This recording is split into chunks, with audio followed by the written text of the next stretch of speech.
এবং তার দৃষ্টান্ত এবং সংবাদ সেটা হলো এরকম বিদ্রোহী কাকে বলে। সিআই অপারেশন কাউন্টার এজেন্সি অপারেশনের প্রেসিতে সুস্পষ্ট ভাষায় লেখা আছে বিদ্রোহ কাকে বলে। তার সংজ্ঞাটা প্রায় এরকম: কোন বৈধ সরকারকে উৎখাত করার লক্ষ্যে এমন একটি পন্থা যা প্রাথমিক অবস্থায় দুর্বল দলে সংগঠিত হয়ে সময়ের ব্যবধানে তার সংগঠিত আত্মপ্রকাশ করে এবং সরকারের বিরুদ্ধে সদস্য লিপ্ত হয়। এটা হলো মূল সংজ্ঞা। তো যদি বিডিআর সদস্য বিদ্রোহ করতো তাহলে সাহারা ব্যাপক নানক সেলিম তাপর তারা আপনারা দেখছেন মিডিয়াতে অহরহ বিরোধীরা প্রবেশ করছেন এবং পরবর্তীতে যখন বিচার কার্য শুরু হয় তখন এই কথা রূপ ধারণ করে ভিন্ন যে বৈধ কর্তৃপক্ষের বিরুদ্ধে বিদ্রোহ করছে। আমি সেটারও প্রতিবাদ জানাচ্ছি। কিরকম যে যদি কর্তৃপক্ষের বিরুদ্ধে যদি বিদ্রোহ হতো তাহলে ওই দিন ঘটনাটি আপনার অফিসার ছিলেন 122 জন, প্রায় 122 জনের ভিতরে 57 জন অফিসার শহীদ হয়েছে। বাকি অফিসারগুলো কোথায় ছিলেন? বিডিআর অফিসে, বিডিআরের বাসায়, বিডিআরের স্টোরে, বিভিন্ন জায়গাতে এই বিডিআর সদস্যরাই তারা নিরাপত্তা দিচ্ছেন এবং পরবর্তীতে নিরাপত্তা পৌঁছায় দিচ্ছেন। তাহলে এটা কোনো অবস্থাতেই বিদ্রোহ করতে পারে না, বিদ্রোহ নয়। তার একটা দৃষ্টান্ত আটা বলছি। আমি কিয়রমঠ শাখা আপনার কেন্দ্রীয় ভান্ডার শাখায় ছিলাম। আমাদের মেজর চাইছে উনি পূর্ণ নিরাপত্তার সহিত উনি ওই দিন এসে করেছিলেন এবং পরবর্তীতে ঘটনা যখন শেষ হয়েছে তখন ওনাকে নিরাপদ স্থানে পৌঁছায় দেওয়া হয়েছিল। যদি নিরাপদ স্থানে বিডিআর না পৌঁছাইতো তাহলে কর্তৃপক্ষের বিরুদ্ধে বিদ্রোহ হিসেবে গণ্য হতো। আসলে এটা পরিকল্পিত তৎকালীন সরকারের সাজানো এবং বিদ্রোহের কথাটাকে যদি সংযোজন করা যায় এবং এটাকে যদি প্রভাবিত করা যায় তাহলে পুরো সংগঠনকে পুরো বাহিনীকে ধ্বংস করতে সহজ হয়। সেই জন্য সরকার তৎকালীন এই বাহিনীকে শক্তিশালী বাহিনীকে ধ্বংস করার জন্য পরিচালনা করতে চায়। বহিরাগত শত্রুর মাধ্যমে সূচনা করেছে। এটা বিভিন্ন মিডিয়াতে দেখছেন এবং জানছেন। বলবো আরেকটা জিনিস আমি প্রশ্ন করতে চাই জাতির সম্মত, সেটা হলো যে বিচার কার্য। আমি পিলখানায় এসে মাত্র 15 থেকে 20 মিনিট অভিযোগ দাঁড়িয়েছিলাম, আমার ইন্টারভিউ হয়নি। তারপর আমাকে অভিযুক্ত করছে আমি অভিযুক্ত নিয়োজন করি নাই। আসলে আমি তো কারণ অভিযুক্ত হতে পারি নাই। আমি আমার অধিদপ্তরকে জান তারা সুযোগ কোথায়। তারপর এভাবেই আমার কথার মূল বক্তব্য নেই। আমার মতে 18,500 বিডিআর নিরপরাধ তারা এইভাবেই বিচারাধীন হয়েছে এবং এরকম তাদের ক্ষতিগ্রস্ত হয়েছে। আর আমি বলতে চাই আমার কোর্টে আমার 3 জন সাক্ষী বাড়াইছিল তৈরি করছে। বলতে বলি আমি 52টা প্রশ্ন করছি, 3টা উত্তর ছিল দেখি নেক্সট মিনিট নাই জানি নাই। তারপরও কিন্তু আমাদেরকে জেল তুলন করতে গেছি। এরকম বিডিআর সকলেই আমি মনে করি এভাবেই সকলকে বিচার করেছিল। এই বিচারটা অবৈধ এবং নির্যাতিত। আমরা সকল বিডিআর চাকরিচ্যুত সদস্যকে এবং যারা দেখে আছি সবাইকে অনতিবিলম্বে তাদেরকে তার চাকরি থেকে পুনর্বহাল করে এবং যে সকল ক্ষতিগ্রস্ত হয়েছে দুষ্টতা এবং পদোন্নতি সকল ক্ষতিগ্রস্ত থেকে আমরা মুক্ত করে পুনরায় চাকরিতে আমাদের মান সম্মান ফিরে পেতে পারি সেই জন্য পুনর্বার জোর দাবি জানাচ্ছি সকল কর্তৃপক্ষকে। আসসালামু আলাইকুম ওয়া রাহমাতুল্লাহি ওয়া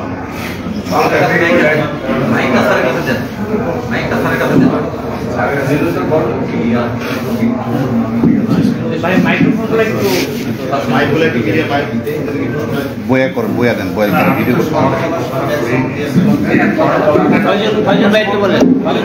বলেন না কেন? আচ্ছা, সবাইকে বিশেষ করে আমাদের প্রিয় সাংবাদিক ভাইদের সকলকে আন্তরিক ধন্যবাদ জানাই। আমাদের আজকের এই কনফারেন্স শেষ করা। আচ্ছা, প্রশ্ন নেবেন না কোনো? প্রশ্ন তো অবশ্যই নেবেন। বলেন, আপনি প্রশ্ন করেন। আপনারা বলছেন যে আপনাদেরকে চাকরিচ্যুত করা হয়েছে এবং বেআইনিভাবে অনেকটা চাকরিচ্যুত করা হয়েছে, কিন্তু সেদিনকে বিডিআর বিদ্রোহের ঘটনা বিডিআর বিদ্রোহ না, উনি যেটা বলেন হত্যাকাণ্ড, বিডিআর হত্যাকাণ্ড। সেই হত্যাকাণ্ডটিতে বিডিআরের কিছু কতিপয় সদস্য জড়িত ছিল। তারা কারা? তারা কি শাস্তির আওতায় আসে নাই এখন পর্যন্ত? তারা কি শাস্তির আওতায় আসে নাই? আমাদের ধারণা না, আসেনি। আপনারা কি মনে করেন? জি, আমরা মনে করি এটা পরিকল্পিত কোনো একটা গোষ্ঠীর মাধ্যমে ষড়যন্ত্র করে তাদের কোনো উদ্দেশ্য প্রণীত বিষয়কে বাস্তবায়িত করার জন্য আমাদের উপর এটা চাপিয়ে দেওয়া হয়েছে। এটা সেটাই বলছে, তাদেরকে আড়াল করার জন্য বিশেষ করে তাদেরকে আড়াল করার জন্য এই সাধারণ নিরীহ বিডিআরের উপরে এই দায়ভারটা তাদের উপরে চাপায় দেওয়া হয়েছে। এটার মূল হত্যাকারীকে এটা তো আমরা দাবি করেছি, পিছনে কারা এরা, হাটের গুরু কারা, সেটা আমরা চাই। আর বিডিআর সামনে আসছে, এটা কিন্তু সবাই জানে এটা কি, এটা পরিকল্পিত হত্যাকাণ্ড। বিডিআর বাহিনীকে ধ্বংস করা, সেনাবাহিনীর দেশপ্রেমিক স্বার্থপ্রধান অফিসারকে শেষ করে দেওয়া, এগুলোর ভিতরে গভীর চক্রান্ত জড়িয়ে আছে। এটা সবাই এই চক্রান্তটা কি আপনারা কি মনে করেন, মানে কারা এর সাথে জড়িত বলে আপনারা মনে করেন? তদন্ত কমিটি যারা থাকবে তারাই এটা বের করবে, আমরা অবশ্য জানি না। না, এখানে দেখলাম কয়েকজনের নাম বললেন, আপনারা কি তাদের নামে মনে করেন? আমরা এটা বলতে পারি। আসলে এখানে আমরা যারা আজকে উপস্থিত হয়েছি, এখানে আমরা পিলখানা এবং পিলখানার বাইরে, পিলখানা এবং পিলখানার বাইরে পুরো বাংলাদেশ থেকে 2009 সালে আমরা যত রোগ ক্ষতিগ্রস্ত হয়েছি, এখানে আমরা সবাই হাজির হয়েছি একটা কি বিডিআর কল্যাণ পরিষদ আমাদের একটা সংগঠন, ওই সংগঠনটার মাধ্যমে। এখন আমরা কিন্তু কেউ বলতে পারবো না যে কে আসামি বা কে দোষী, এটা আমরা কেউ বলতে পারতেছি না। এটা প্রকৃত মতো জিনিসটা বাইর করবে কি তদন্ত আদালত, এটা কিন্তু আমরা বলতে পারবো না সঠিক তদন্ত আদালত এটা বাইর করবে, এটা আমরা কেউ বলতে পারবো না। তৎকালীন সময় যে সরকার ছিল সেই সরকারকে দায়ী মনে করেন কি? আমি একটা জিনিস বুঝি কি, আমরা যারা আছি 2009-তে আমরা সবাই নিরপরাধ, আমরা এটাতে কোনো প্রকার দোষী না। আমাদের উপর এই দোষটা চাপাই দেওয়া হয়েছে, হয়তোবা কারো মাধ্যমে বা কোনো একটা ইয়ের মাধ্যমে বুঝিয়ে এই ঘটনাটা ঘটে আমাদের কাদের উপর দোষ চাপাই দেওয়া হয়েছে। আমরা নিরপরাধ, আমরা সম্পূর্ণভাবে নিরপরাধ ভাবে আমাদের কাছ থেকে প্রশ্রয় আমাদের আমাদেরকে যেন সুযোগ দেওয়া হয়, আমরা এটাই দাবি করতেছি। আপনাদের উপর যে অভিযোগ করা হয়েছে, আপনারা যে বলতেছেন, এই দায়টা কারা চাপিয়েছে?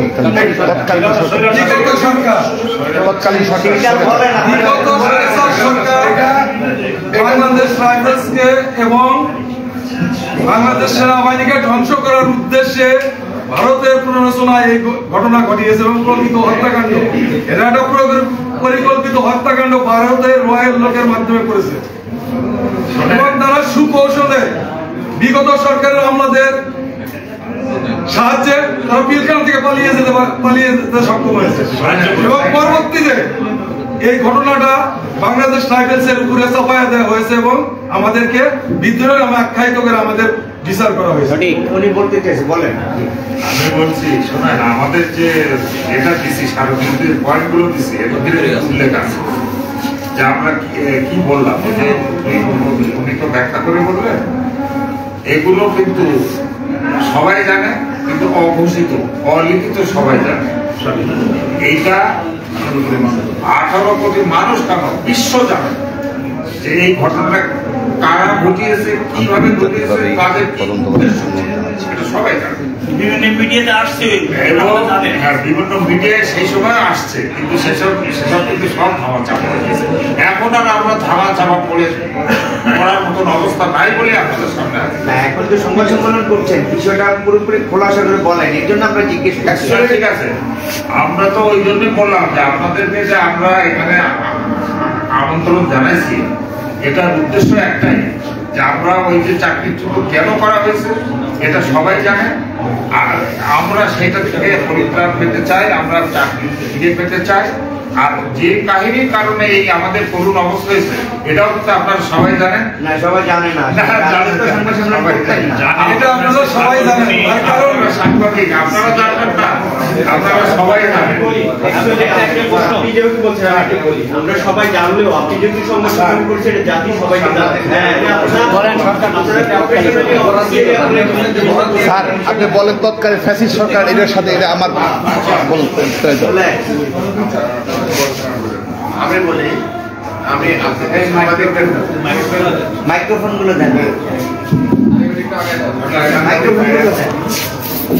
আপনারা যে প্রশ্ন করছেন, যে খোলাসা করে শুনতে চাচ্ছেন, যে বিষয়টা আমি একটু বলি।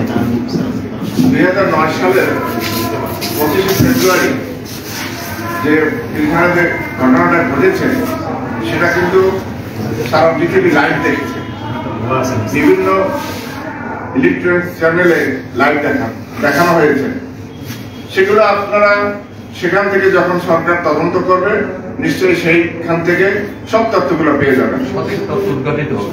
এবং আপনারা যেটা জানতে চাচ্ছেন সেটা হলো যে দেখুন ওই সময় আমাদের যে তদন্ত হয়েছে একজন ক্যাপ্টেন শাহানার উনি বলেছেন যে অস্ত্র পাওয়া গেছে, যে গুলি পাওয়া গেছে এগুলো বিডিআর সাপ্লাই নেই, এবং একটি গাড়ি অ্যাশ কালারের গাড়ি যেটা বিডিআর সাপ্লাই নেই, সেই গাড়ি ভরে যারা হত্যাকাণ্ডের পরে যারা ওই গাড়ি কালো গ্লাস লাগানো এই গাড়িটা বের হয়ে গেছে এবং এই গাড়িটা সরাসরি এয়ারপোর্টে গেছে, ওখান থেকে ওই বিমান উড্ডয়ন করে ভারতে ল্যান্ড করছে।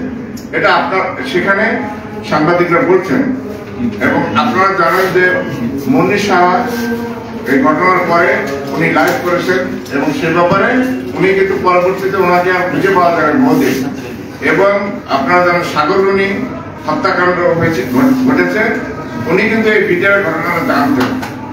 বিষয়টা হলো যে আমরা ওই সময় পিলখানায় যারা ছিলেন 2-4 জন ছেলেরা বলছিল যে আমরা নিজস্ব অফিসার চাই। তারা কারা?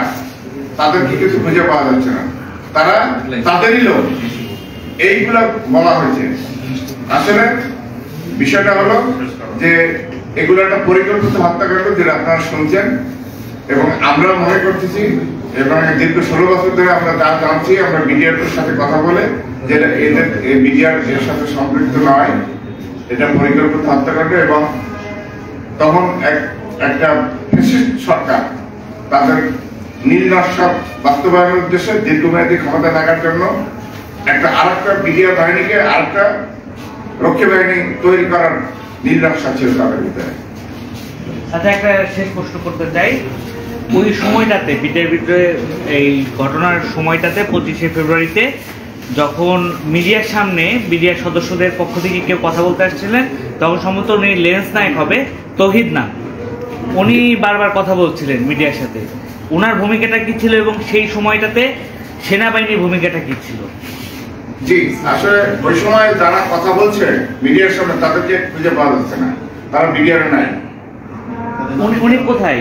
আমি স্পেসিফিক একজন নামই বললাম, তৌহিদ নাম ছিল না। ডিএডি তৌহিদ, হ্যাঁ হ্যাঁ, ডিএডি তৌহিদ সাহেব তখনকার প্রাইম মিনিস্টারের সাথে কথা বলছিলেন ডিএডি তৌহিদ সাহেব। আসলে গেটে যারা কথা বলছিলেন, তারা নিজের সাথে যারা কথা বলছিলেন, তারা কিন্তু তাদেরকে খুঁজে পাওয়া যাচ্ছে না। আর তখন সেই সময় সেনাবাহিনীর ভূমিকা কি ছিল?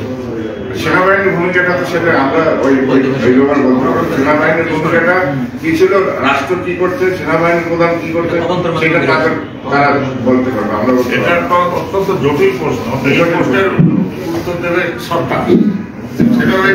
না, সেনাবাহিনী তো খুব তারা ভারী অস্ত্র নিয়ে আপনার জিকাতলায় তারা অবস্থান নিল বিডিআর গেটের মুখে, এবং তারা গুলি চালাইতো, তারা এমন একটা পজিশন নিল মনে তারা ফায়ারিং করবে। তো তাদের এই যে অ্যাটাকিং মুভমেন্ট, এই বিষয়টাকে আসলে কিভাবে দেখে? দেখুন, 57 জন অফিসার শহীদ হয়েছেন, তাদের পরিবার একটা সংবাদ সম্মেলন করেছেন, সেখানে তারা কিন্তু নির্দিষ্ট করে না বলেছেন যে জাহাঙ্গীর কবির নানক, তারপরে শেখ সেলিম এবং ফতেহুর তাপস এদের কথা বলেছেন, তৎকালীন শরীফালী সরকারের কথা বলেছেন, এটা আপনারা জানেন। এবং যারা হত্যা হয়েছে তারাও কিন্তু সুখে ছিল না, শান্তিতে ছিল না, তারাও কিন্তু কষ্টে ছিল। এই কিন্তু আজকে আমরা স্বাধীন কথা বলতে পারতেছি, আমাদের প্রাণের মানুষ সারা বিশ্বের মধ্যে সম্মানীয় অর্জন করছেন, যে দেশের অন্তর্বর্তীকালীন সরকারের দায়িত্ব নিয়েছেন, তার কাছে আমরাও সেগুলো আশা নিয়ে আজকে আপনাদের কাছে আপনারা যাতে দিবেন, আপনাদের মাধ্যমে সেই শেষ করে দিতে চাচ্ছি। আল্লাহ হাফেজ।